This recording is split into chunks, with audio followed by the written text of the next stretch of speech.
And we're good.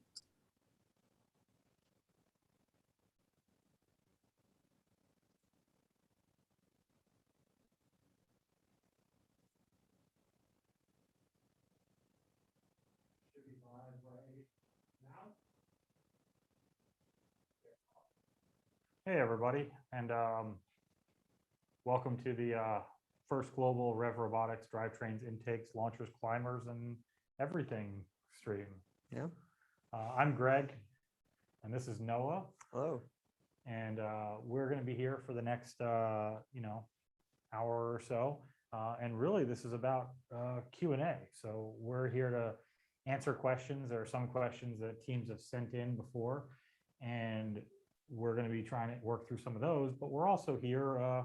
So if you've got questions live in the chat, we can also answer those live. And so Noah is one of our software engineers here at REV. And I've built a couple robots here or there, so hopefully our expertise is of use to the people who are tuning into the stream.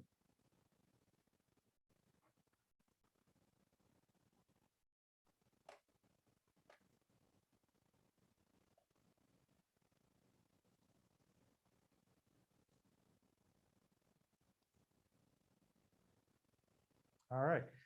So we'll let this kind of go in and let people get settled on this. I know we've had a little bit of technical difficulties here getting our stream going. So first of all, we apologize that we are a few minutes late, and also that we have to change URLs for this exact stream. But best laid plans, and just like with your robots, we adapt and overcome.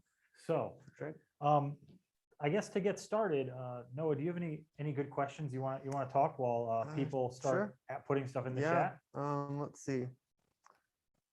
So one was about was a question about how to maintain consistency and velocity of shooting regardless of your battery state of charge. That's a great question. The primary thing you need to keep in mind that you need to take advantage of there is the PID control on the expansion hub. So what that means, or expansion hub or control hub. And really what that means is using the setting your motor mode to run using encoder. And that'll enable internal algorithms to try to keep a constant velocity instead of just a constant power that can change with your battery. There's a few things you need to keep in mind. One is that you may want to tune your PID parameters. There's lots of good resources online about how to do that. And then also ones for the First Tech Challenge for how to set those PID parameters. You want to use the what is actually referred to as the legacy mode. We found that to actually be more consistent than the PIDF mode. The other thing you have to keep in mind is that you need to set your target velocity low enough that it can that your robot can achieve it even when your battery is low. So if you set your speed to what the motor can only achieve when it's when the battery is at 14 volts, you're never going to be able to reach that when you're at 12 volts. Yeah. So let's put this problem. Let's back up a second. Let's put this problem in a little bit more context. Right. So your team, you're trying to build a shooter, right? You're going to throw a cube or a ball or something through a goal. And when you hook basically full forward on your motor port, just driving it, you shoot it and it works great. As you drive around though, it'll go less and less and less as your battery slows down. So Noah, what you're talking about is actually doing a closed loop control on the actual speed of that wheel. Mm-hmm. So you're trying to hold a velocity on that wheel. Exactly. And so what you're trying to really do and accomplish is putting a velocity that's somewhere in the like 70 to 80% range of what its maximum velocity is, so that you can control the speed of that wheel. So regardless of what your battery state is, that motor is always going to be able to spin, right? Exactly. So from a raw standpoint, really it's power is not free, right? Like as you use up the energy in your battery, things will slow down, things will not be able to go, you won't be able to push as hard, you won't be able to spin a wheel as fast as when your battery is fresh. So you got to start a little bit below maximum, right? And so now you're talking about the PID tools that we have in our control system. So, so what's PID stand for? Yeah, that's a great question. PID stands for proportional, integral, and derivative. Basically, it's math and calculus to say, to allow a motor to, a control system to account for changes over time. So the proportional part is, like if the current motor speed is some proportion less than what it's supposed to be set to, apply a factor to increase that. Integral is to account for changes over time. So like if you were lagging behind for a while, the integral will track that and help correspond to get you ultimately to where you need to be.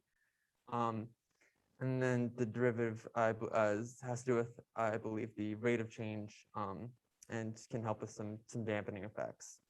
And so together you can that kind of helps make a system that can be more stable than one that's just set, go at 80% of what is capable of. Okay.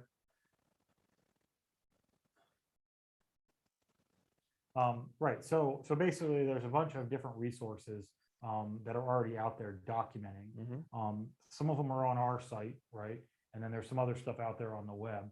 What we can do is we'll make sure to send a link to a couple of great resources after this for where you can learn about PID and then using the internal velocity control modes that are built into the REV control hub, right? It's pretty complicated, and every system is a little bit different because which motor you're using, what's your gearing, what are you throwing, how far are you throwing it, what are you trying to accomplish. It's not really feasible for us to do a live demo here, but from a general use case, you're really just, what you're trying to do is instead of just controlling the velocity based on a percentage or a value, you're adding a little bit more smarts in the loop, and you're using the encoder on the actual motor to control its speed so that you're always sure you can hit that speed regardless of the voltage. Right.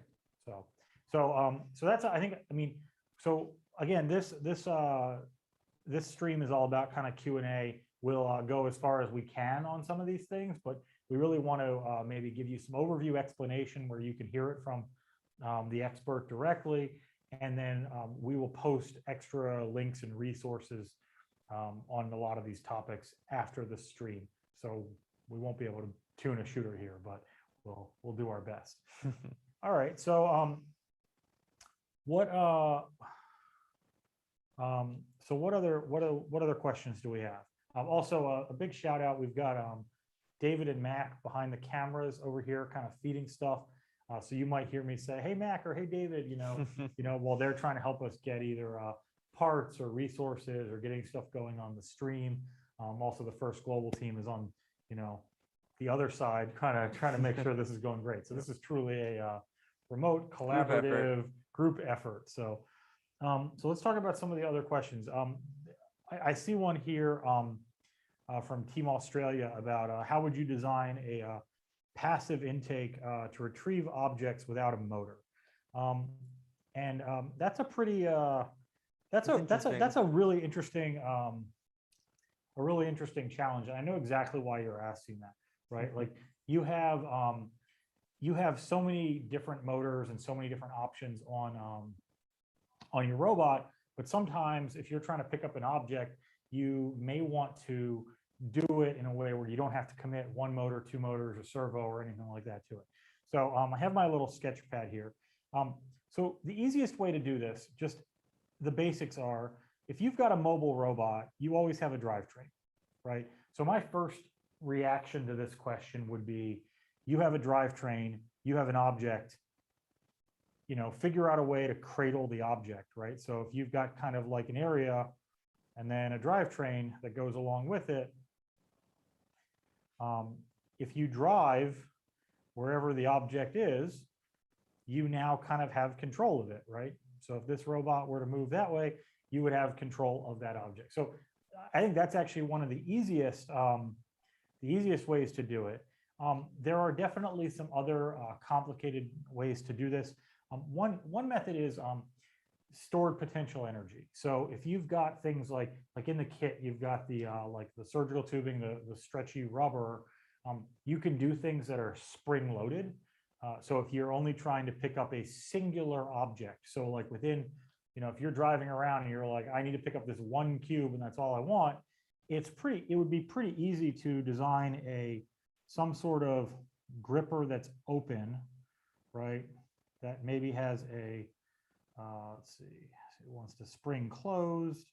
So some sort of like spring here with a bar that's maybe holding it open, bar or latch that's holding it open.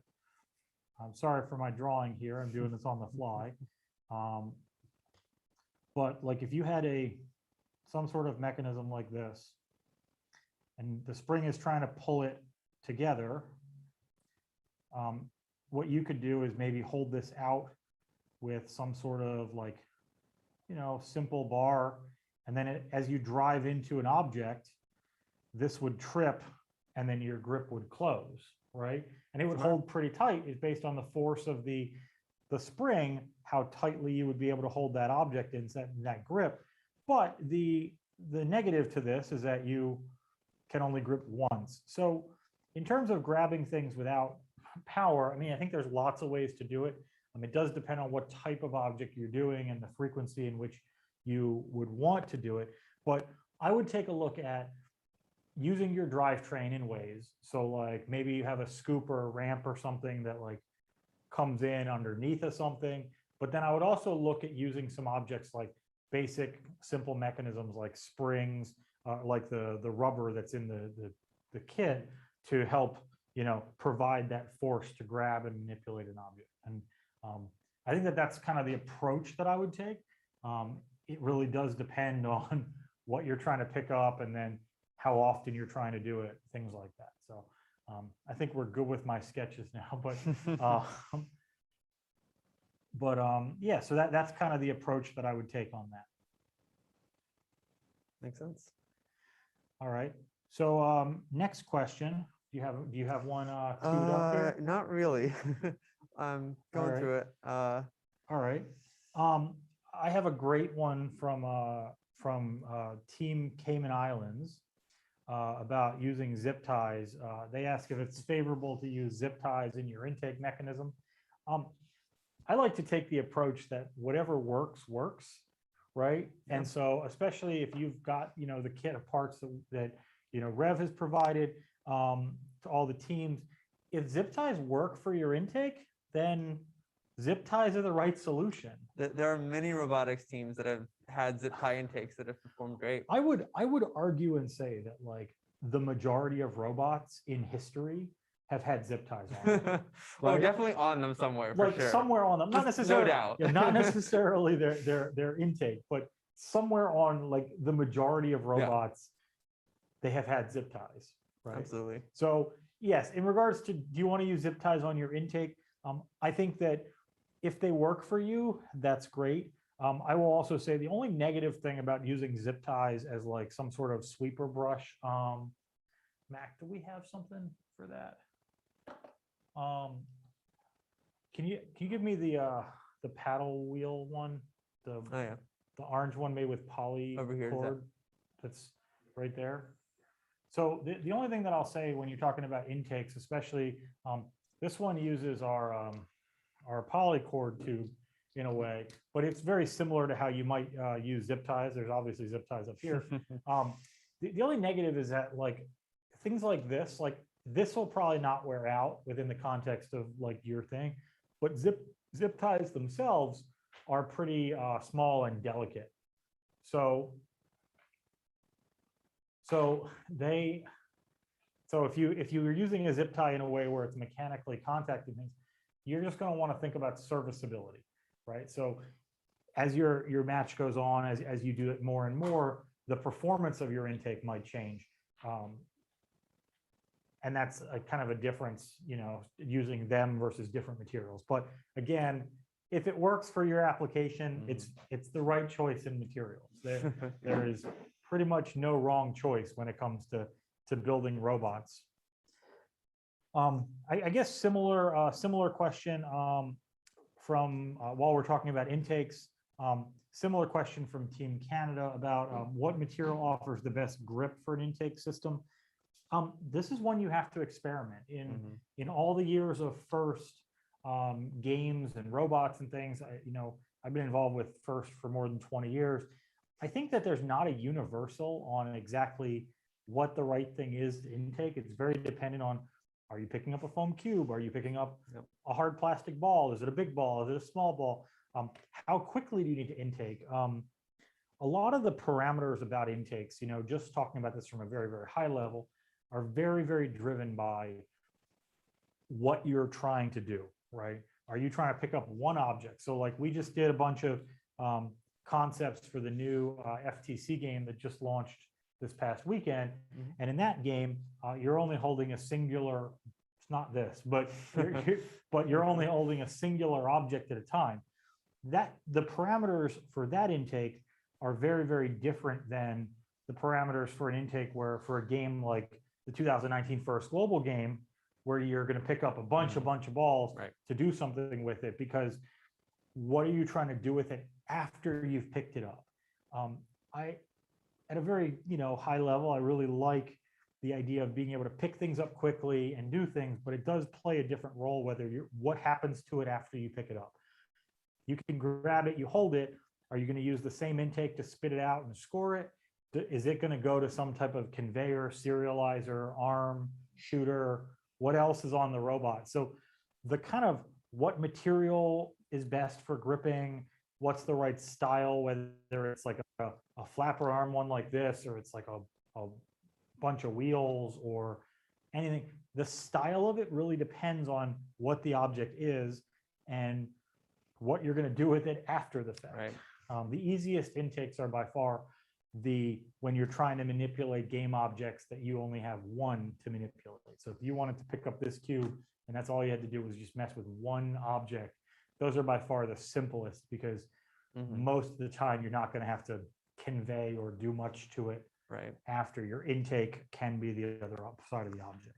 And if you do have some kind of other mechanisms to transport it around the robot, make sure you're really thinking about those early in the process. I've seen way too many intakes where they, it can get the object in the robot, but not enough, not enough time was left to make sure that that part integrated with the part that, placed the object. Yeah. It's very easy to focus on isolated components and not have a cohesive plan for how they fit together. Right. Yeah. The system integration piece of robots is probably one of the hardest parts, because it's really easy with no other parameters to go build something like this that works perfectly. But trying to get this to work with the rest of your robot is pretty tough. Like with this, for example, once it's here, that's not going to be useful unless you're using this also as your ejector. Yeah. Right.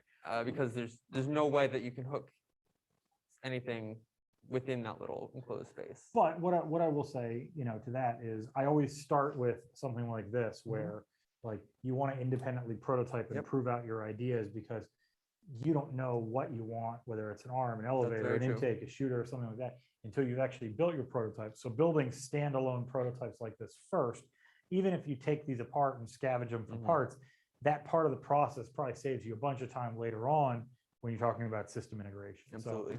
So there's a lot of stuff there that we can kind of work through. I got one. Does the launcher have to be electronically powered, or could it be a pre-prepared device like a trebuchet? I mean, in terms of, I think this is a question maybe related to some of the at-home challenges that, or the remote challenges that FIRST Global had. I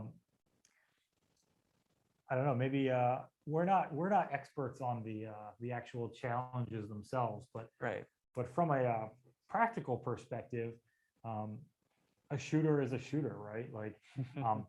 I'm all about, I like to think about things in context of what I'm trying to accomplish. So if you have designed something,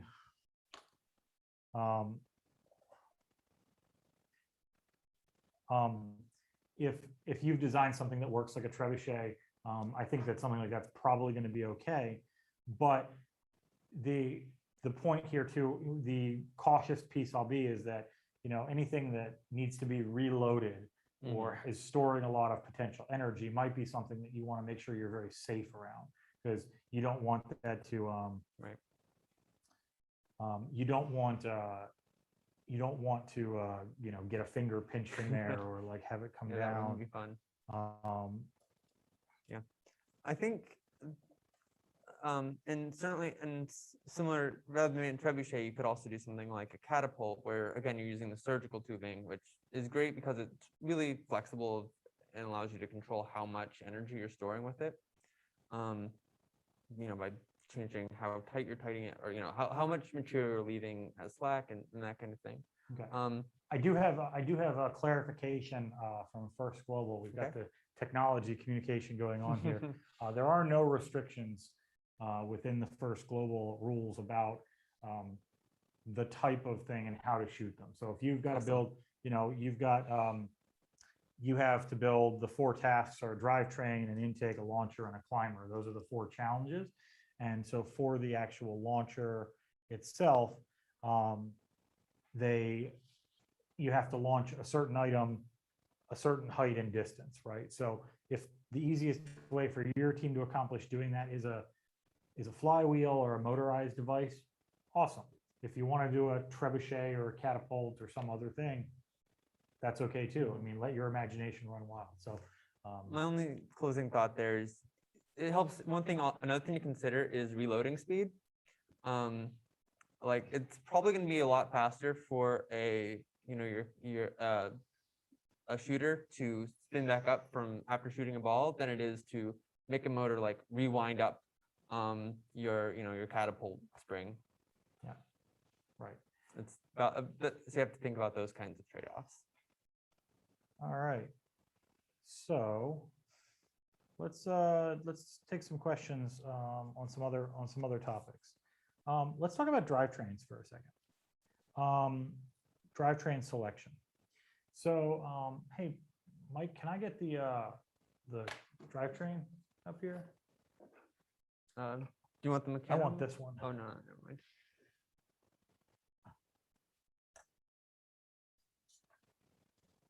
I will try not to drop it off the table this time.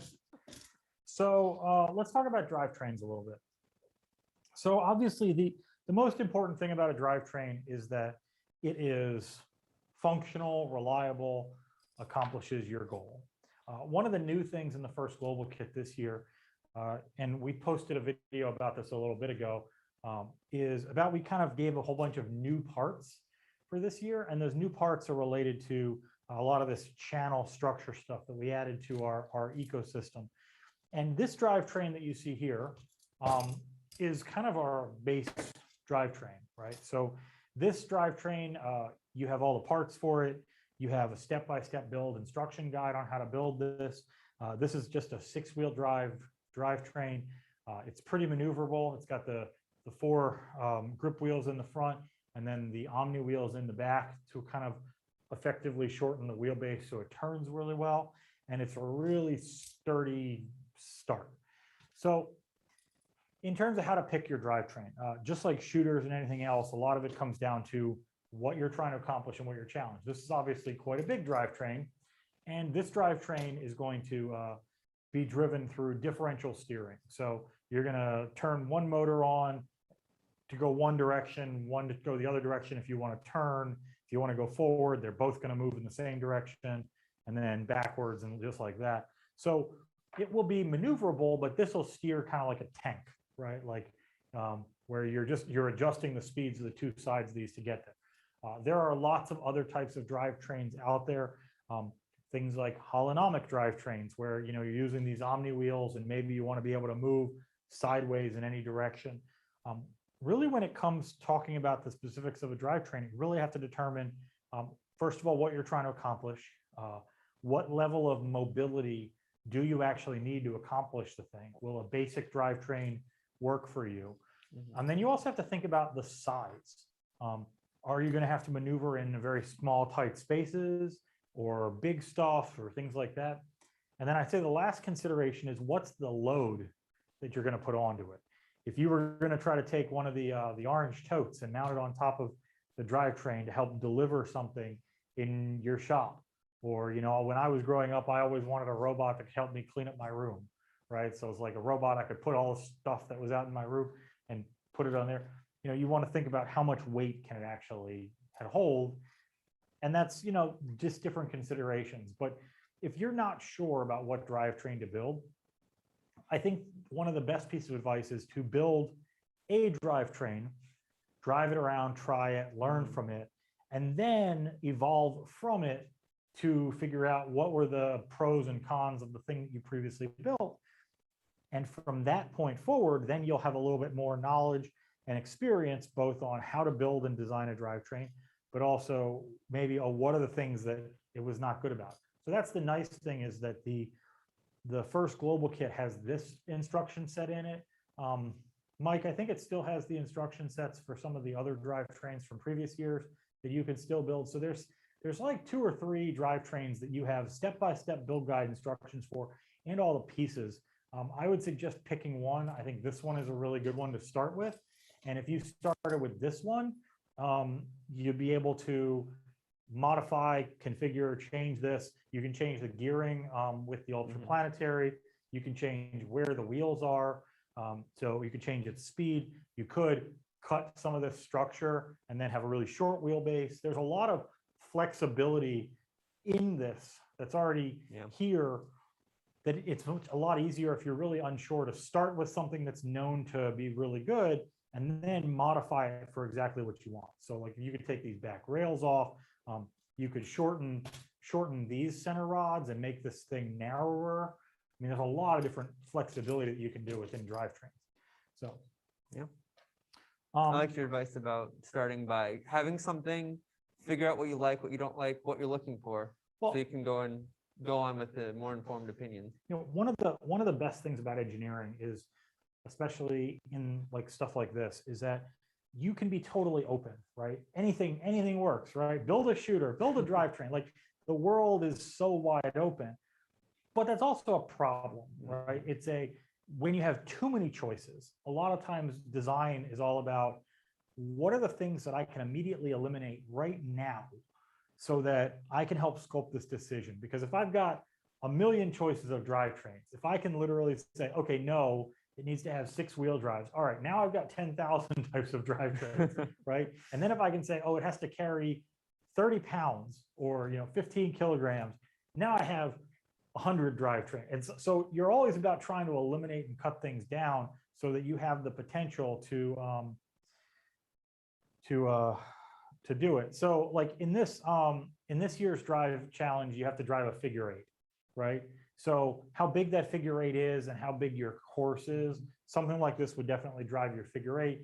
But it's all about, how do you want to accomplish that goal? Do you want to, program autonomous and run paths, or do you want to keep your heading in one direction and kind of slide around using a holonomic? So there's a lot of different options there. So another thing to consider too is,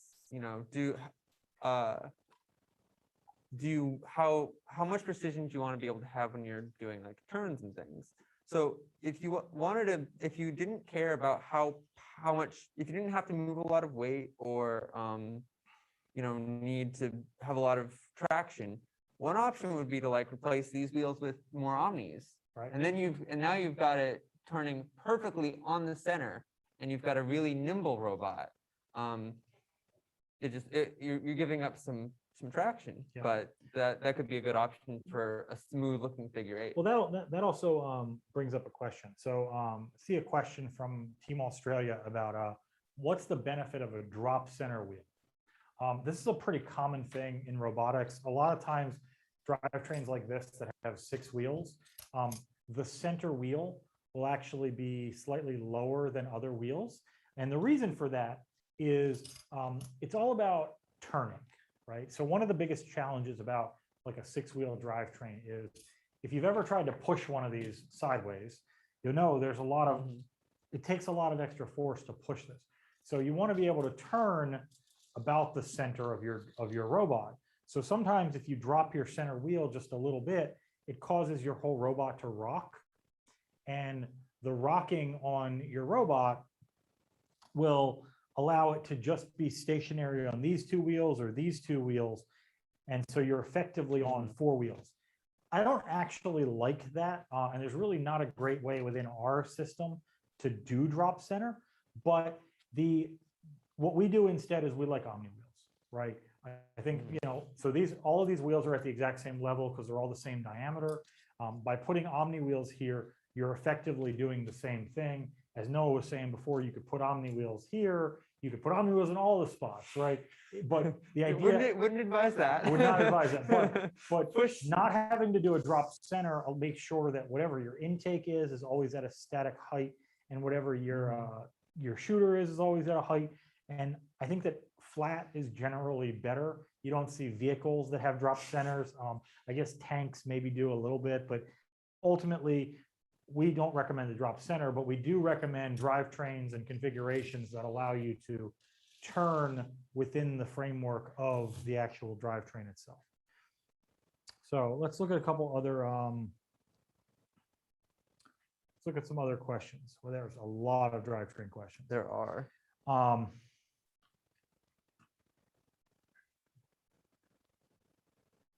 There are a lot of questions. There's one about the IMU. Oh, perfect. Yeah. Talk about the IMU. From the Netherlands. What's an IMU, Noah? Sure. We'll start with that. Go to high level. Yeah. So an IMU is an inertial measurement unit. So what that means is it's detecting changes in how the sensors being moved through space. And what the IMU in the control hub and expansion hub have is one that can do on device, integrate all of that data into a single orientation value. So you can know I've moved by 5 degrees. If my hand was a sensor, it moved by 5 degrees there. So that's kind of the high level what the IMU is for. It's great for either measuring precise turns, or it can even be used to help keep your robot driving straight. Like if you're supposed to be driving straight and you see that the IMU is saying that you've actually drifted by 3 degrees, well, that means that you need to increase the speed of the side of the robot that you're drifting towards. And you can, do that automatically and have really good straight drives, even if your drivetrain is wanting to go sideways. So the question from the Netherlands was, what are the practical uses of each sensor in the IMU? And that's kind of a technical question of how the IMU works. The main thing I want to actually touch on there is that you really don't need the magnetometer. So that is basically a compass sensor where it can detect the magnetic field of the Earth. The problem is that a robot has motors, and motors make their own magnetic fields. So if you use your IMU in, with that magnetometer enabled, and I believe it's disabled by default, but if you use it with it enabled, you can actually confuse it by if it's too close to your motors. The main one that really that the IMU is using is the gyroscope, which measures changes in how fast you're rotating in all 3 axes. And then the accelerometer is mostly useful for detecting how you're angled compared to Earth's gravity. So not the most important thing for flat navigation. All right. It's a lot there. Yeah. Very, very, very useful stuff. The other thing question they had that was related was, do you have to calibrate it before using it? And the answer is that you can. There's a sample in the SDK for both Java and blocks of how to do a calibration, but you don't need to. You can actually get pretty good results just right out of the box. Yeah. So what I was trying to get to here is I got an interesting question from Team Romania asking about how to choose the right gearing for your drivetrain? Good question. And I'm trying to see, I was trying to get a really good graphic here. I don't actually have one just yet, but but I can talk about it at a high level, and we could try to maybe post a link to something afterwards. But basically, gearing, there's really two things to consider. You have speed and you have torque. These are your two, like power is the same, right? But you have speed and you have torque. So the faster something is going, the less oomph it has, right? And I think that maybe everybody knows that, right? Like Easier just to stop with your hand. right, yeah, the easier it is to stop with your hand. If you've got a motor that's spinning super, super fast, or just the motor itself, you probably just touch it and do it. If you put some gear ratio on, you're going to really struggle to try to do that. Depending on your traction of your wheels. Right. So drivetrains are really no different than any of that. Where I normally start in terms of what gear ratio is, what speed am I trying to go to accomplish the goal? Obviously, you want to go as fast as you can, but the basics of this are you have each one of the motors that's in the kit has a power output, right? And so you've kind of got a I think I'm getting my graphic sent to me. So give me 1 second. Oh, perfect. David, do you want to pull this one up on the screen here? I can get to There we it. go. So this is part of our getting started guide that each one of you would have received in the kits themselves. But let's talk about gearing. Here we go. So this graphic does a great job explaining this. So if your input stage is smaller and your output is bigger, that is increasing your torque, right? If you go the opposite to that, you're increasing your speed. These are directly proportional to each other. So like if you want to do something fast, You can't cheat this. yeah, you cannot cheat this. There is no. Do you want to go fast? No, or strong, or a little bit of both? Yeah, no free energy here. So in determining what you want to do, I think a big portion of it is, first of all, like how big is your robot? How much mass is it moving? I think that that's an important thing to understand. Is it a super, super light robot, or is it a really, really heavy robot? Because that's kind of going to determine how much torque you're going to need to move the robot.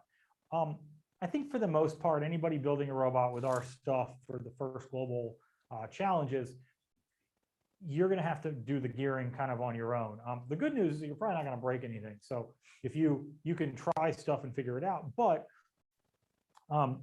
choosing your different gear ratios, you can see you have the ability to, by changing gear ratios, either in the chain or in the ultraplanetary gear stack itself, you get to kind of change what that is.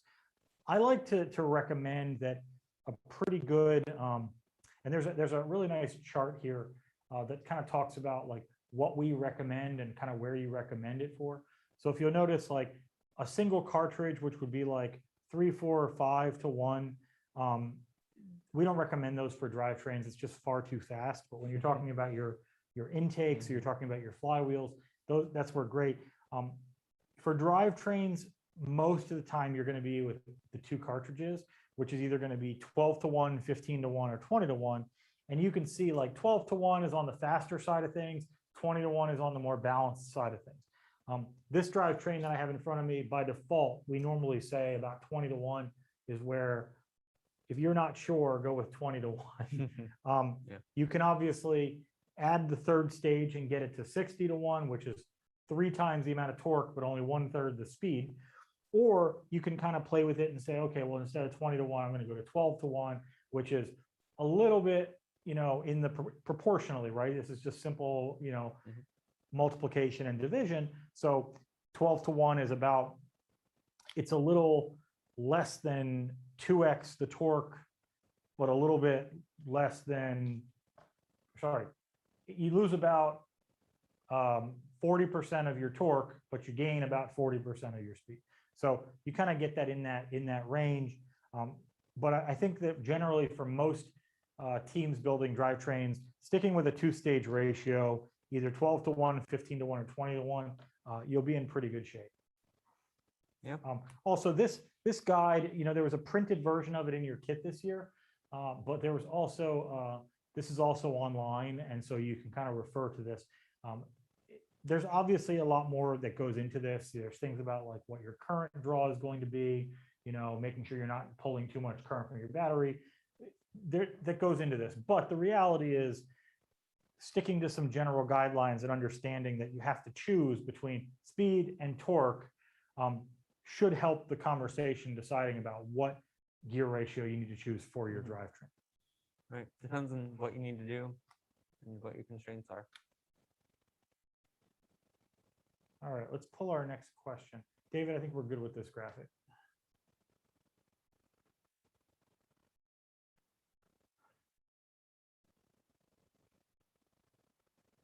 All right.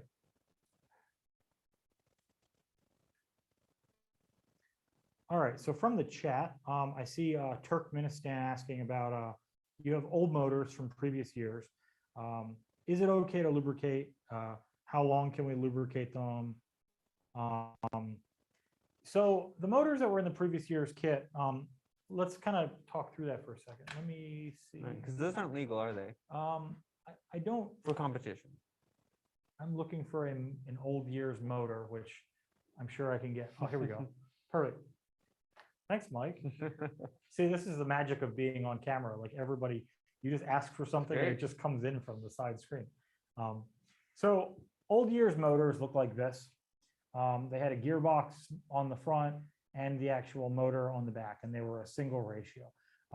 One of the reasons we moved away from these was to give you more flexibility in what ratio, what type of thing you're using.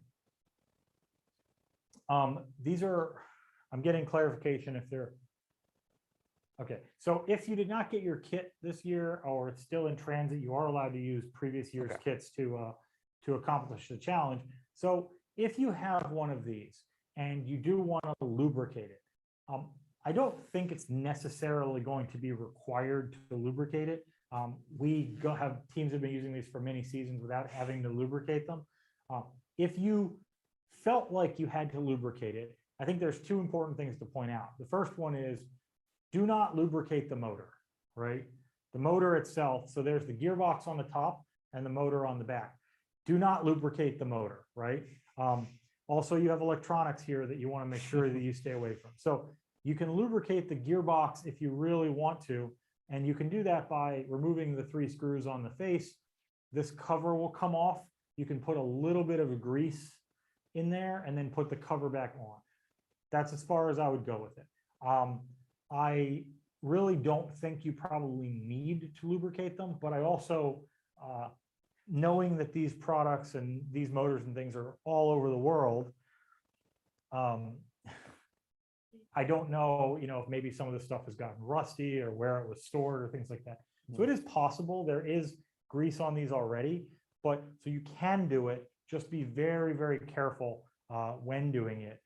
If you need any specific help with that, you can email us or reach out to it and we can send you a couple of photos to give you guidance on what to do and how to do it so that you don't risk damaging the motor, because I think that that's far worse, Absolutely. far worse if you actually if you actually break it. So we have a great support team.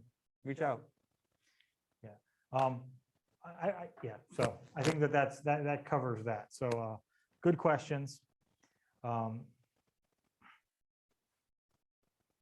And let's see, I'm trying to pull through the rest of it, pull some other questions in.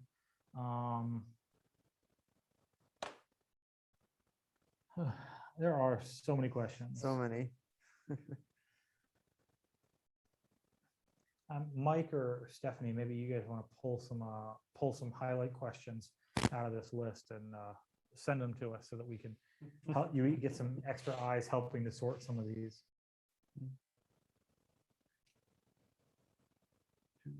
Oh, this one could be interesting to mention. I think this is kind of asking, how does an Omni drive work? Saying, from Nambia, how would the robot move forward if we tilt the wheels by 45%? Oh, okay. So I have a Obviously, it won't move forward if you use these wheels and do that. Right. I think I can do a drawing real quick. It might be better for me to actually find a diagram online, but I can try. All right, David, can you want to give me the drawing screen? Okay, so the question was an Omni drive. So if you have Omni wheels like this, right, and we're pointing out that these are Omni wheels, right? Just to clarify, in case you aren't familiar with the concept of an Omni wheel has these little rollers. And so what that means is that if you push it sideways, they'll actually roll. This drivetrain isn't in a way that I can easily roll just that wheel, but it'll roll sideways. And so that enables some of these properties where if you push one of these traction wheels, it's gonna fight you. Almost. Yep. My beautiful drawing here of some Omni wheels, and then there's like a motor attached to, well, I messed that up.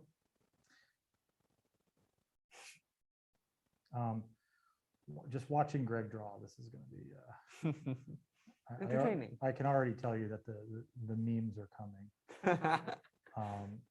Love the memes. Okay, so this is your Omni drive, and so like Noah was saying, we don't have an individual Omni wheel around here, do we? All right. That robot has a better. I actually have one. I see slidey one. one. Hold on. I've got one. Oh yeah, you do. Very nice. All right. So here we go.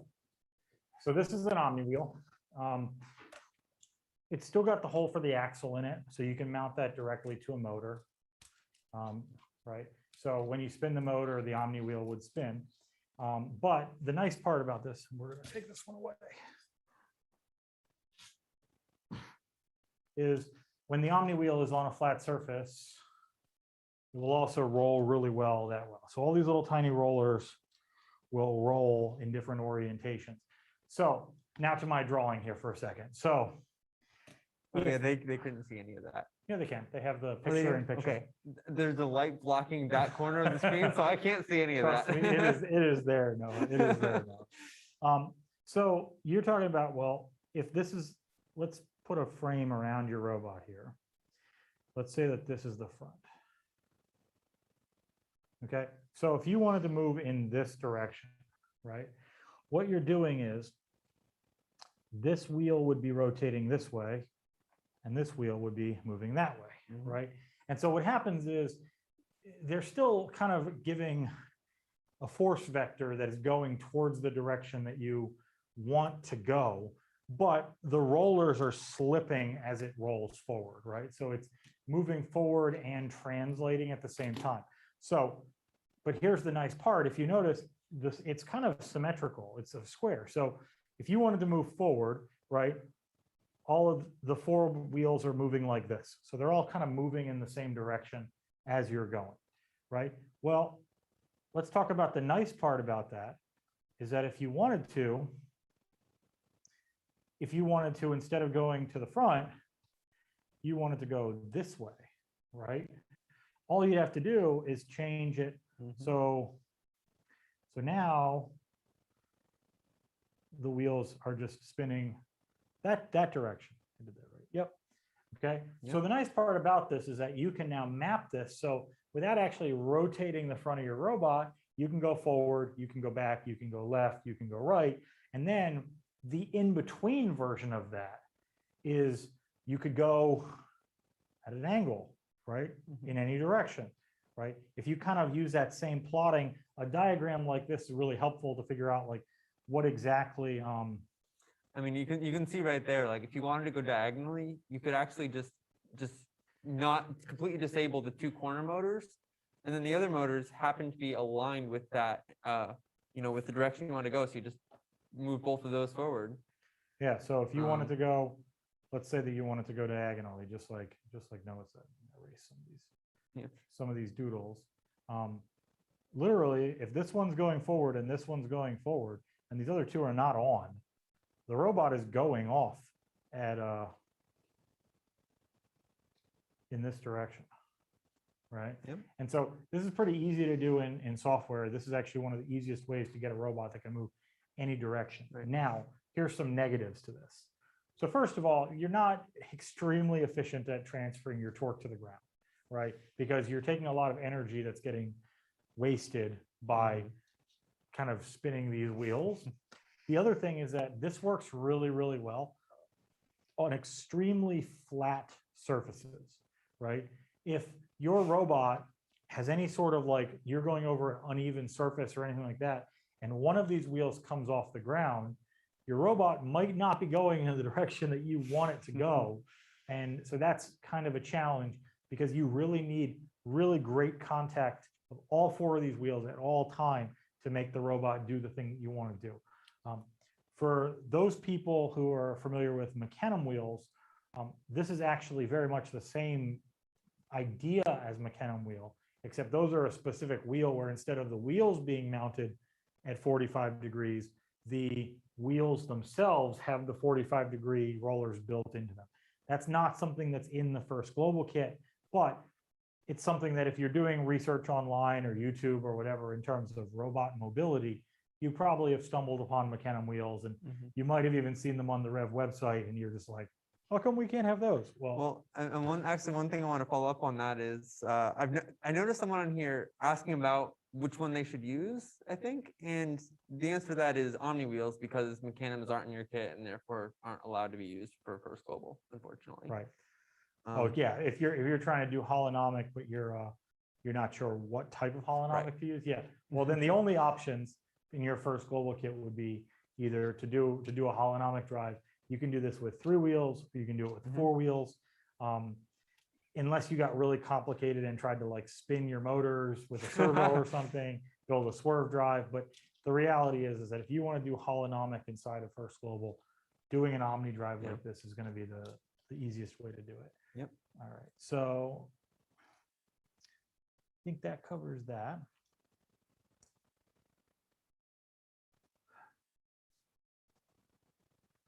All right. So I'm being asked to talk about climbing for a little bit, right?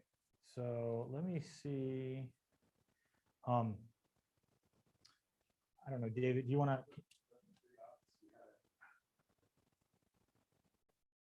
Oh, perfect. Even better. Well, actually, what I'm going to do is I'm going to do.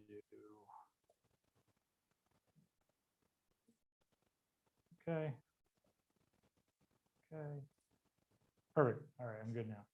All right. So one of the challenges for this year was to elevate your robot off the ground. This is the diagram that First Global provided, and it was the challenge is to elevate 7 kilograms of weight, at least 3/4 of a meter off the ground. Okay. And so I guess there's a question of, how do you do that?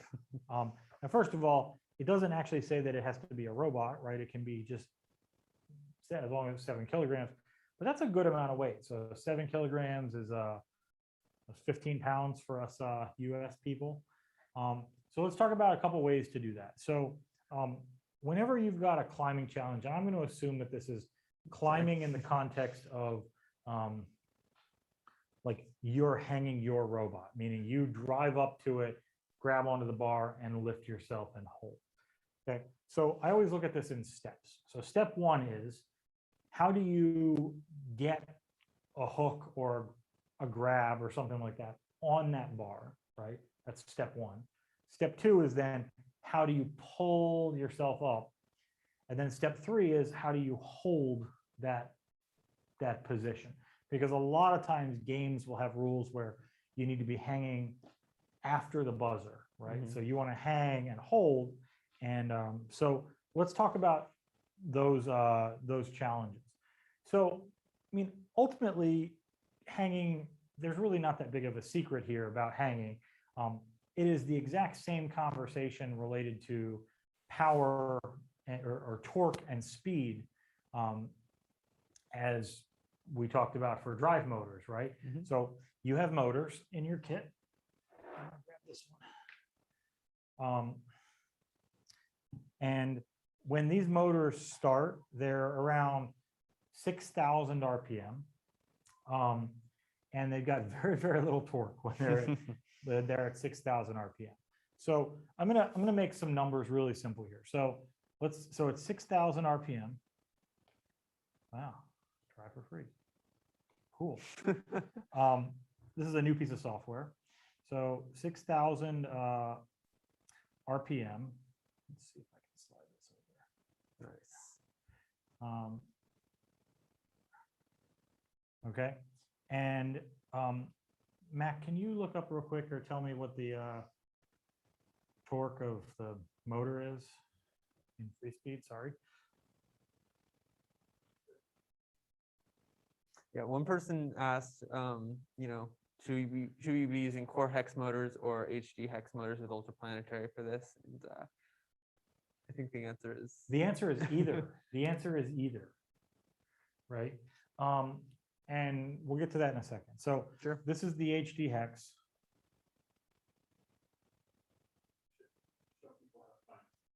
Oh, sure. I can show you how to find this information. That's a good idea.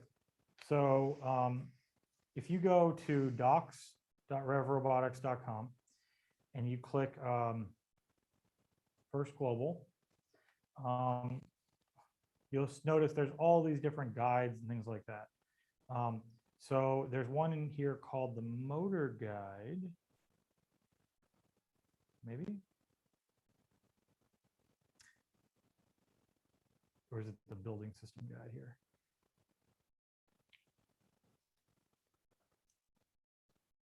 Oh, the motors website, the motors itself. Right. So I'm going to go to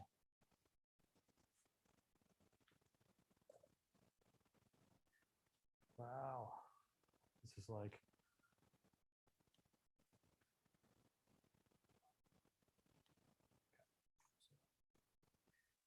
so what you can do is if you go here and you want to know about any specific motor, if you go to like the HD hex. It is actually also available on docs.robotics.com in the building guide. There's an actuators motor sections, and then at the bottom of that it says Rev motor specifications. So there's one called choosing an actuator, right? And when you go to so you're on our website, you go down here to the documentation, you click, you know, HD hex motor basics. That takes you to this page. This page gives you information about the electrical hookup, but it also gives you stuff like the torque, power, output, speed, things that you need right there. So we have a lot of this information, you just kind of got to go through it. But going back to the example here for a second, 0.105 Newton meters. So like, right? So if I were to add a gear stage to this, let's say the 5-to-1 gear stage, what ends up happening is I take this guy and I divide it by 5, and I take this guy and I multiply it by 5, right? So ultimately, when you're looking at actually climbing, you don't care too much about speed. You don't care about speed, right? I mean, now if you're obviously like, you don't want to like I could take this motor and I could probably like pull a car with it, right? It might take like 3 weeks because my gearing would have to be so low. But your friction losses might be a problem. Friction losses might be a problem at that point. But the point is that it's still that same relationship, right? So if you have to lift 7 kilograms, right? What you need to do is the first part of it is how you're lifting the 7 kilograms, right? So we have a linear elevator example somewhere in this room.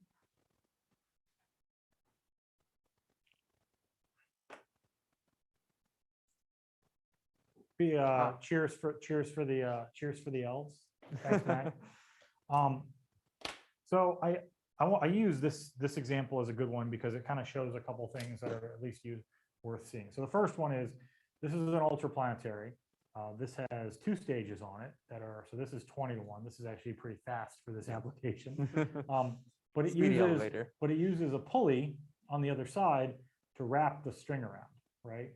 And so I think one of the most common ways of, I shouldn't have reversed it. One of the most common ways of doing an elevator, and I'm not sure what I'm doing wrong here. Oh, the fun of live.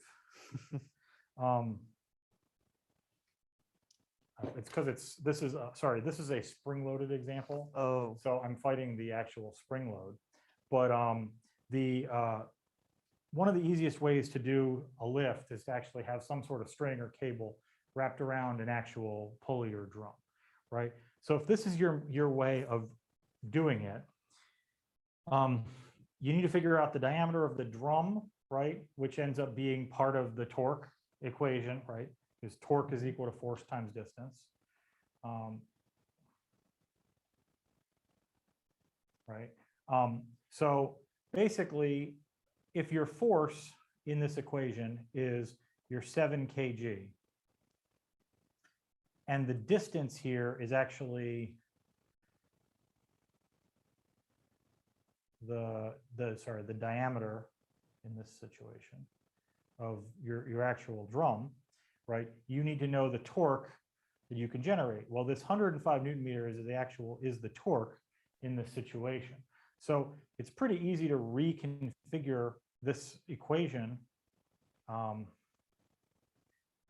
to, make it that the force is equal to the torque over the distance, right? So this one is 7, or at least 7. So now, and the distance, right, which is actual number. So it's easy to solve for the torque.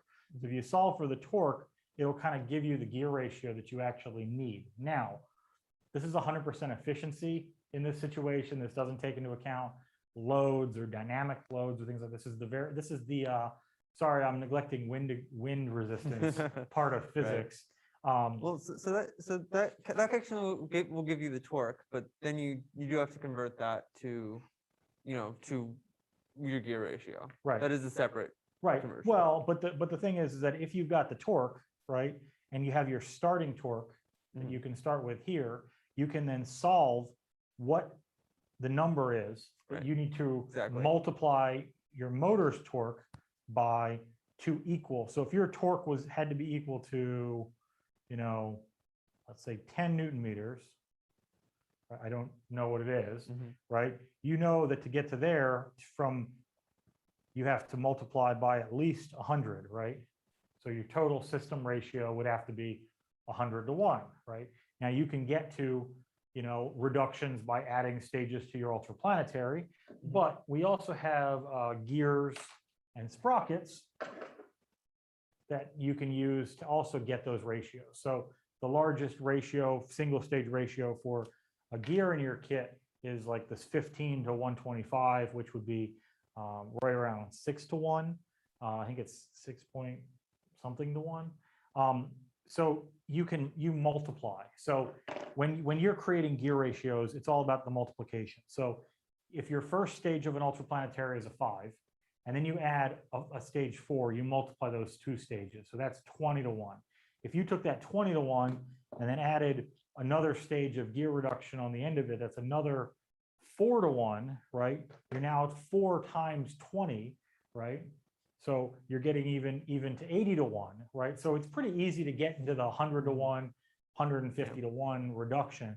And so half the problem with the climbing scenario is building a mechanism so step 1 is how to put your hook up and how to grab onto that bar. With this scenario, I'm not going to solve this problem for you, but it should be as easy as just doing some sort of extension with a hook. A lot of our brackets are really good at, like, you bolt them together and you can create little hooks and mechanisms and things. And then the next part is just having a motor and gear stage that's set up with enough torque on it to actually pull and lift yourself up. Maybe add a super basic drivetrain just so you can go, get that hook on top of the bar. Yeah. So the one nice thing that I'll say about ultraplanetary, and I have lots of nice things to say about ultraplanetary, It's a great product. is that you can always change this pretty easily. So do a little bit of back of napkin math, like what I showed, to try to figure out, like, is it 10 to 1? Is it 100 to 1? Kind of in the realm of where you need to be. But design it. And if it turns out that you're like, oh, I miscalculated, I need more torque to lift, it's really easy to take your motor off and swap the 4 to 1 to another 5 to 1, right?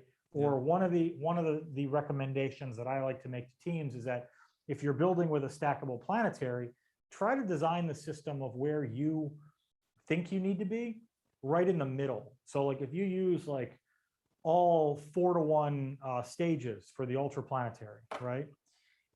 And design everything around the 4 to 1 stages, like several of them stack. So 4 times 4 would be 16, and another 4. So you go into there, and it doesn't work, right? It's really easy to swap the 4s to 5s to give you more torque without having to rebuild your whole mechanism. On the opposite side of that, if you design it and it seems like it's, whoa, this is so powerful, but I really want more speed, it's also really easy to swap it to 3 to 1s to get a little bit of extra speed. But when it comes to an engineering design approach like this, there are really 2 ways to approach it. One is you can spend a good amount of time doing math, trying to figure out exactly what you're doing and how you're doing to give you a framework of where you're going. But the other way is just to build stuff and try stuff. One of the advantages of this type of robot set, the REV kit, is that it's very adjustable, right? You can unscrew stuff, slide stuff around, make stuff work, try new things. And for the most part, like, you're not going to break it, right? You're not going to, like, because you're not machining the parts, the investment time to put something together and try something, you can build something in a couple hours and maybe that thing doesn't work, but you can take that thing apart and you can put it back together in a different way. And you can kind of, through trial and error and discovery, find solutions that'll work. But I do think that if you do a little bit of research on, gear ratios and torque, and look at some of our guides on how you calculate some of these things, you can kind of put yourself in the right framework of knowing, oh, okay, I think it's about 100 to 1 to do this thing. I'm going to design it for 100 to 1. Changing from 100 to 1 to 125 to 1 is very different than changing from like 1 to 1 to 100 to 1. So I think that that's kind of a decent framework. In terms of holding on after power, which is my step 3 of climbing, there is a little bit of a challenge there. So one way that people do it is they stall the motor, right? So they hold the motor under power, and it's not enough to lift, but it's enough to hold it in place. And I'm not sure what the rules are on that for First Global. I think it'll be a little bit loose. It'll probably be okay. But it's not the greatest to do, because that's where you might end up in a situation where you burn out your motors. There are some other ways to do this, like using a little servo latch to kind of put a stopper in place, or like if you think about, the latch that's on like a gate, right? Imagine going up as high as you can with your mechanism, having a little servo that just goes in to prevent this from going back down. Those are the ones that I would prefer, because it's a safer mechanism. It's easier, it's a little bit more complicated to build, but it's all right. And if you're not super familiar with servos are awesome because they know where they are. So you can make, you don't have to say like, go forward for, you don't have to like count seconds or, rotations or anything like that. It's just go to position 0.5 or whatever it might be, and it goes there, and it's the same every time. It's really awesome for that kind of mechanism where you need it to be in just the right place. Okay. All right. So that's about climbers. We have a couple of requests to go back to some intake stuff that we talked about more at the top of the hour. There are a couple kind of key questions here. Some of the questions are, so this year's challenge is to pick up an empty plastic bottle from the ground, lift it 5 centimeters, then release it. The claw or whatever can be kind of whatever people want to design. But let's talk through, so Team Burundi has asked a question about color sensors, Noah. Okay. And how can a color sensor be used when it comes up to build a selective intake for a specific colored item? So I'm assuming that they're saying, like, if I have a red bottle and I have a blue bottle, how do I use a color sensor to determine whether I should close my gripper around the red or the blue? Yeah. So one of the things with the color sensor is that you can kind of use it two ways. One is to use it to measure what the color of light is, and then the other is to measure the color of an object. And if you're measuring the color of an object like you're talking about here, what you need to do is make sure the little switch on the side to turn on the LED is on. And that way it'll be emitting its own light and having that be reflected back, and you can see, oh, this light looks really red. Must be reflecting off of a red object. So yeah, what you want to use. There's samples in the for blocks in Java of how to use that, and what you want to do is get what's called normalized colors, and that basically tells you like how the ratio is of. It's not just like raw values of how much red, because that can depend a lot on on your lighting conditions, what you want. But with the normalized colors, it kind of accounts for your overall brightness level a little bit, so that you can say this is mostly red or mostly blue, mostly green, and all the different in betweens. Right. Right. But ultimately, what you're doing is you take the objects in the color that you're doing, you take the sensor and you get the readings back.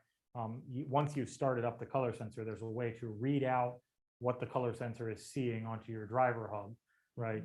Hold it up, you get some of those values, right? And then you kind of have to write programmatically a little bit of your own logic that says, like, hey, I'm going up to this object, it's returning values that I think are what orange is, right, or what blue is. And even with normalization, you probably want to either you can calculate the what's called the hue, saturation, and value. I think there's example code, at least for Java, on how to do that. Or you can just say, like, I want to just measure comparatively. I see the red is at 100 and the blue is only at 20. This is probably a red object more than a blue object. And I think that within this year's games at home, because you get to choose the bottle, right? You get to choose the object that you're playing with. Do yourself a favor, picking like either straight on colors, like, it's an RGB sensor, right? So if you have a red bottle, a blue bottle, or a green bottle, those make the objects super easy, because your color sensor will give you back a basically % red, % blue, or % green. And so the red will be the highest one. So your code can be as simple as, which of these three values is the highest? It's probably that color. When you start getting into colors like orange, which are going to be mixed hues, like comparing orange to red is a lot more difficult of a challenge than comparing, blue to red. So you kind of got to work through that a little bit. There is some documentation on using the color sensor that we'll kind of point you to there. But I think that using a sensor like that to pick up a different object or detect is a really great way to start using sensors and to make your robots more effective. Mike, I'm going to need something for this next question. So Team Croatia has asked us, how do we adjust the chain tension? It's either too stiff or too loose. There's a chain over here. Can I have that drivetrain?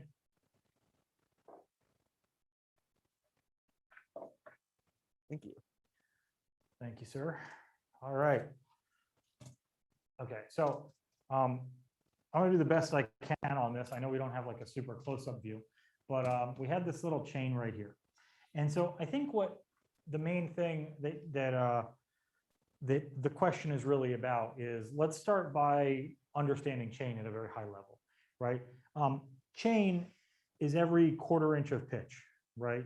So this is 1/4 inch pitch chain. And so when you look at these holes, this is an 8 mm pitch.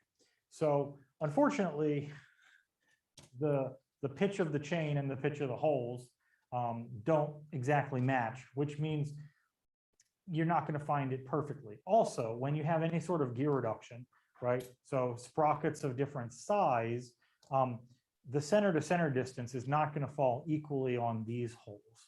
Okay, so one of the easiest ways that I recommend making sure that your chains are tight is taking advantage of the slot that exists in both the extrusion, and then also the channel has these slots that are on the top of it. So as an easy way to make your chain really tight is, put your axis about where you want it to be, make your chain loop, right? And then if one of the items is mounted like this one is, I'll just do it like this. Oh, there you go. Is mounted like this one where, you can see it's mounted in the channel itself. It's pretty easy to say, okay, I'm going to loosen these two brackets, slide the motor up until the chain is then tight, maybe have a friend help hold that motor, and then just retighten the screws down. So you can mount stuff into these top rails and then do chain down to these fixed axles. As long as one side of the system is in one of these rails or one of these sliders, you should be able to pretty easily get your chain tight.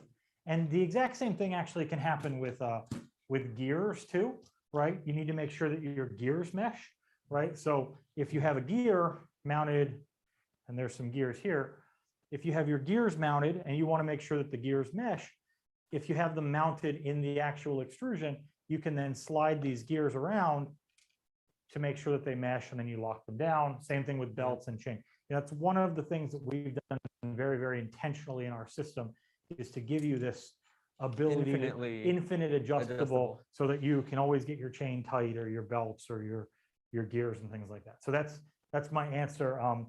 But definitely you will, trying to make sure to take advantage of that is going to be my strong recommendation on keeping chains tension. And I will say that with the slot, depending on how much you're running your robot or driving things around, you may have to periodically go and loosen things up, retighten it up, but that's just part of robot maintenance.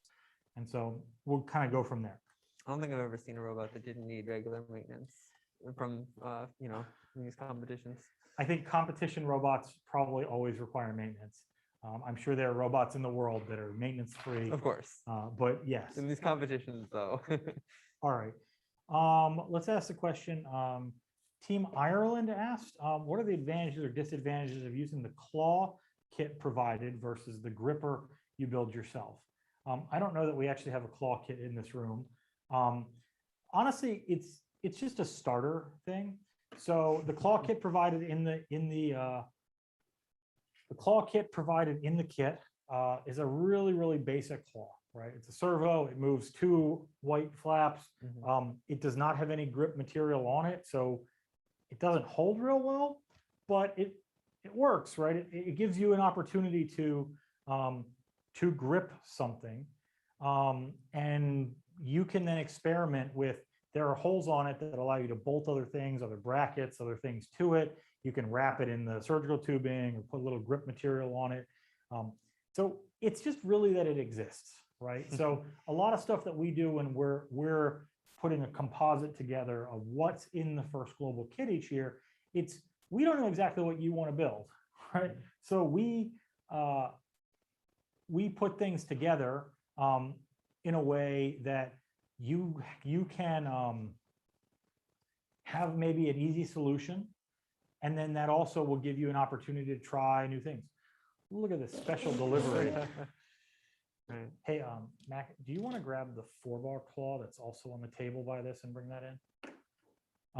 So as I was saying, this is the claw that's in the kit. It's driven by a simple servo. The difficult part about this is because these arms are very rigid, that if you're, trying to manipulate a Coke can or a bottle, they're not going to grip too far around it.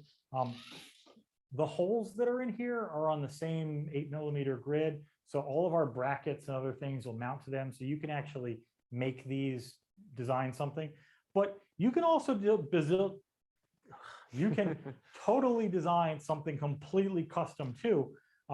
So this is a little gripper that was built.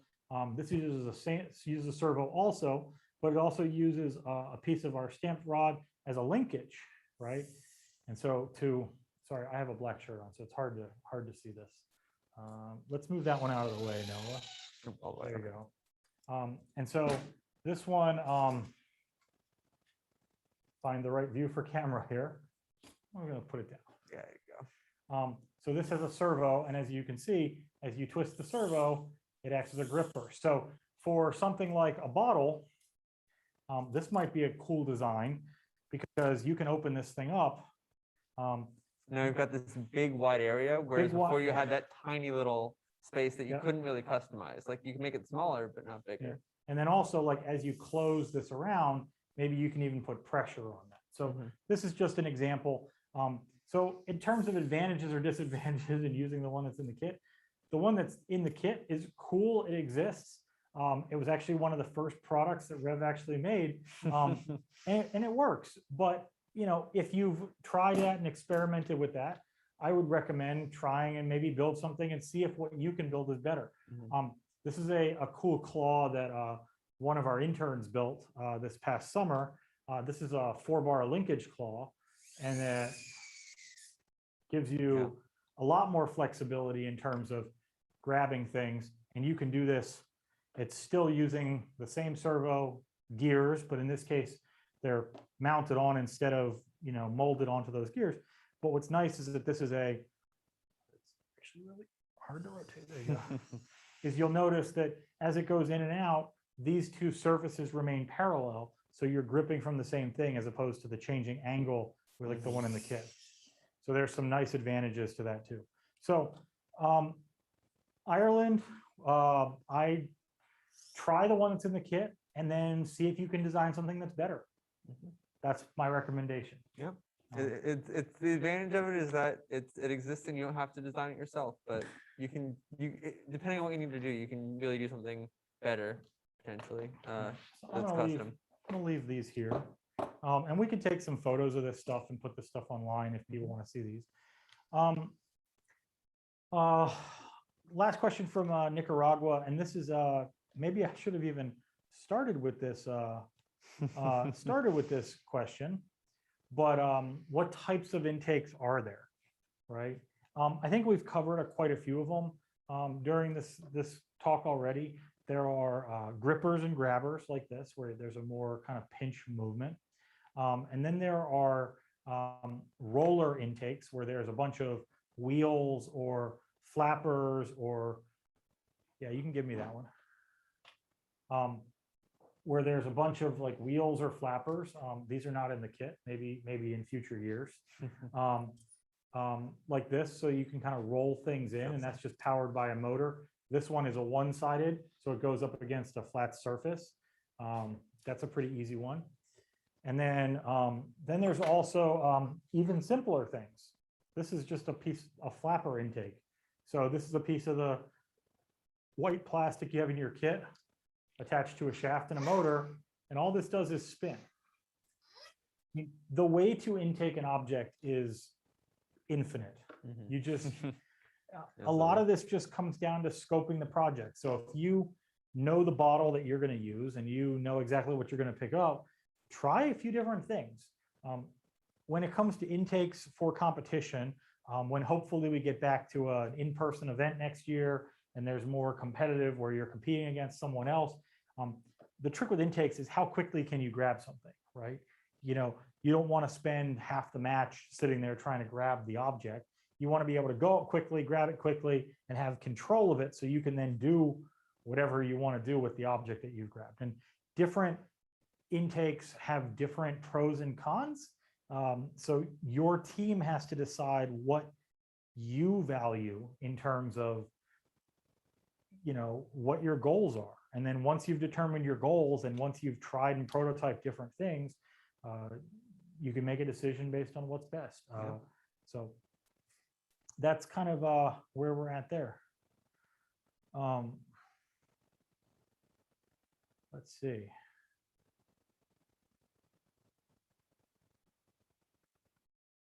All right, so let's look for some other questions here. I mean, I think we're coming more towards the end of our time, but let's maybe pull out some additional questions here.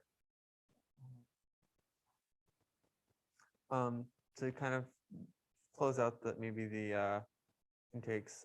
As you can see, one question we got was, motor or servo for the intake, and as you can see, we're using a lot of servos in these mechanisms. Well, this one's a motor, and this one's a motor. Well, yes. So exactly. So if it's a continual, like constantly feeding type of thing, then a motor is going to be your best bet because you don't care about what position it is at any one time. Whereas if it's a claw, you really want the servo. So I probably want the servo so that you can have that precision and repeatability and simplicity of controlling that.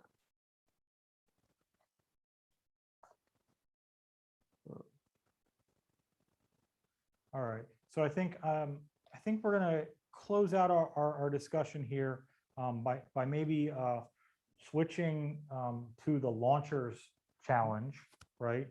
So the specific launchers challenge is teams must launch an object 3 to 8 centimeters in diameter. They're allowed to use the REV squishy cube and a distance of 3.5 meters and an elevation of 1.5 meters. So they got to go 3.5 meters long and 1.5 meters tall. So that's a nice, sounds like a nice parabolic arc if I've ever heard one. So I have a couple questions here. Is there a way to make sure that wheels we use to launch the ball and cue lose as little speed as possible in between launches? So this is kind of follow up to the question earlier. If you're just joining us and you haven't watched the whole video or you weren't here the whole time, there was a question earlier about making sure the speed of the wheel didn't change as the battery voltage or the battery started to die. This question is about losing as little speed in between launches as possible. So I'm taking from context clues here that they're probably using some sort of ball or round object, and they're doing some sort of wheel, maybe probably not an Omni wheel, but spinning a motor. And what happens is, as a ball goes through your launching system, the ball will slow down a little, the wheel will slow down a little bit, right? Because the energy that was keeping the wheel spinning at that speed, that energy is being transferred to the object that you're throwing, right? It's all that energy transfer. So Noah, you talked a little bit about closed loop control before, PID.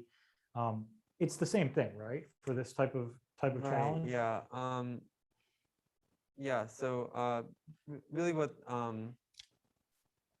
you're looking at there is, how long does it take the motor to recover? One thing I would highly recommend is anytime you're trying to tune PID is to, at the very least, be printing out the velocity on your via telemetry, so that you can see how long it's actually taking to recover, and then you can, as you're tweaking your parameters, and again, you can look at these PID resources that are available online, how to tune that. And when you change it, you can, one of the things you compare is, well, how long does it take before it goes back up to the target speed? And now it's a metric, and you can know if you're getting closer or further away from it. Right. Yeah. So some of this is a little bit experimental, right? Because it still is, we've talked about gear ratios, speed and torque.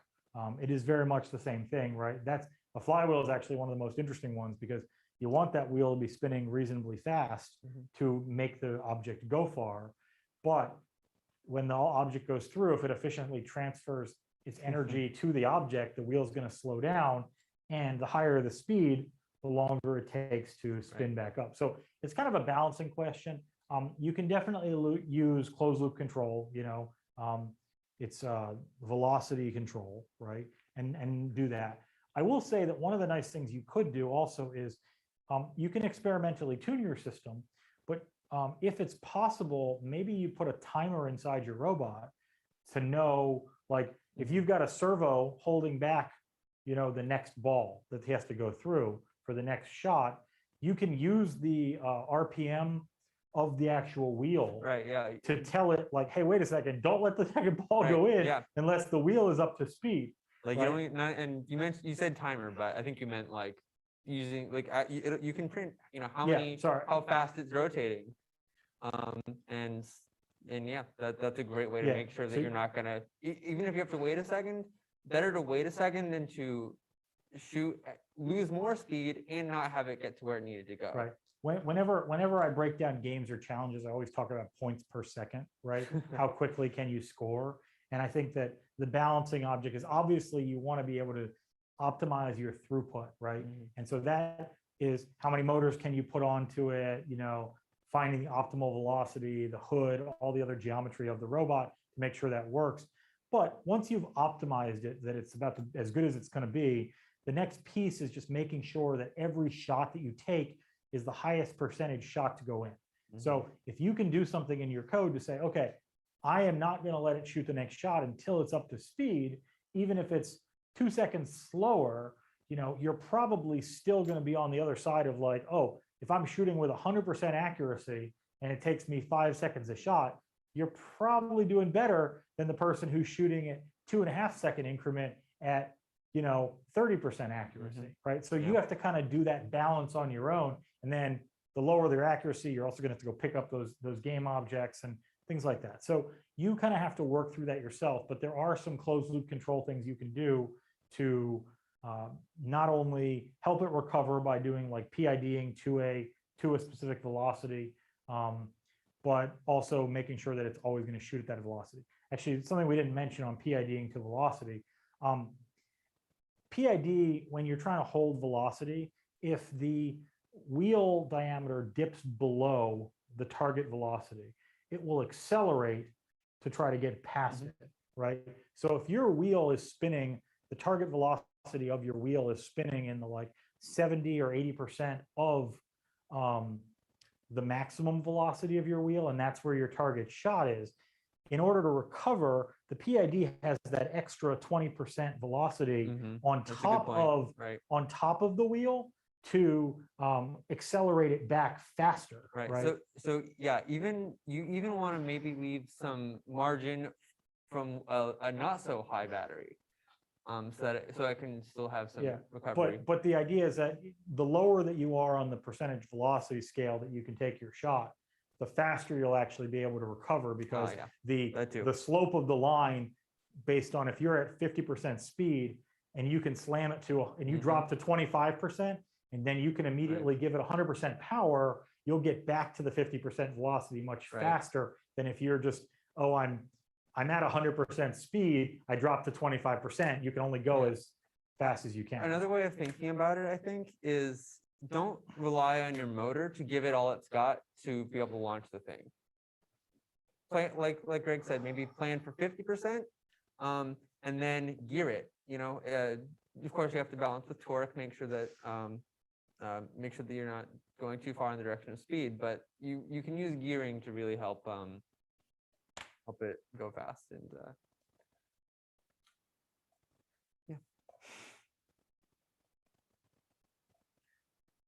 Sorry, I'm getting an update on some questions here.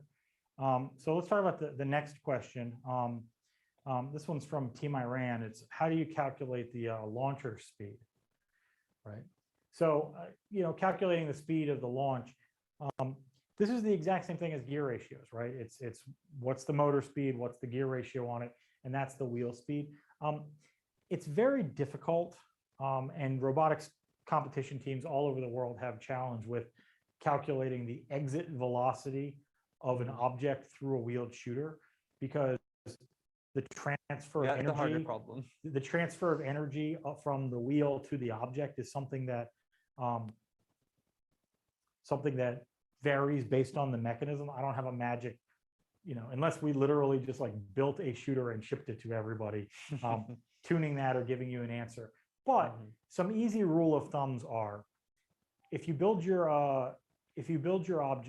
wheel, and you calculate the RPM of the wheel, and you look at the surface speed of the wheel, right? So you have RPM, but you also have a surface speed based on the diameter of that wheel.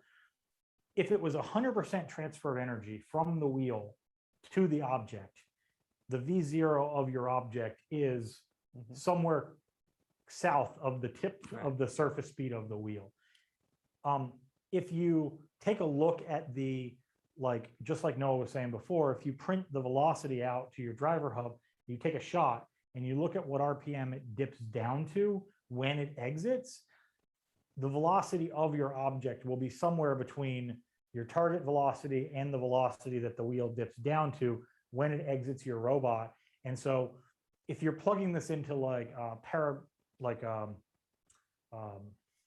parabolic motion formulas, and you're trying to figure out what the V0 of the arc is for shooting an object, you can use stuff like RPM of the wheel to kind of give you an idea of what that is.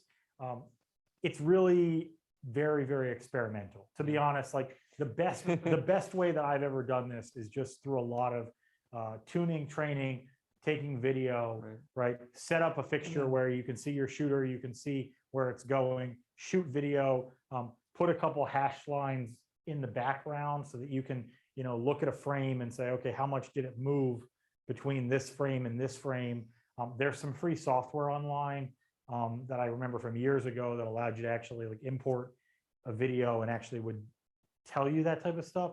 But honestly, the best thing I would do is play a little bit of experimentation, but you can use the surface speed of the wheel to get you in the ballpark to back into that if you want.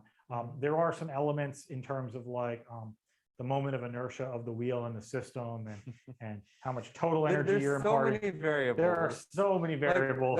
That's why it really is, I think, better to mostly just rely on experiment tuning. Well, when I'm running it at the motor at this speed and this is my mechanism, like this mechanisms can be so different. Yeah.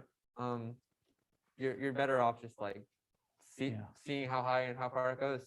Well, I guess with that question, we're gonna wrap up here.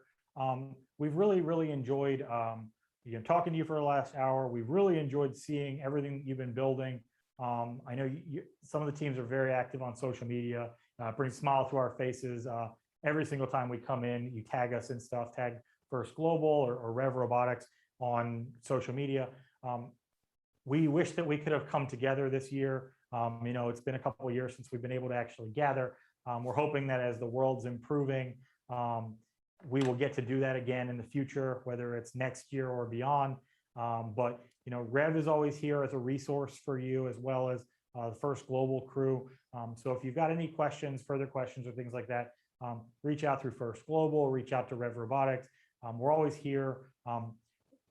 As you've built your robots, we hope that you're having fun and learning a lot. But most of all, we hope that you're all staying safe and healthy. And we look forward to hopefully seeing and chatting with you soon. So yeah, it's always an honor to try to help you guys. And so we hope you have a great weekend, and we'll see you soon.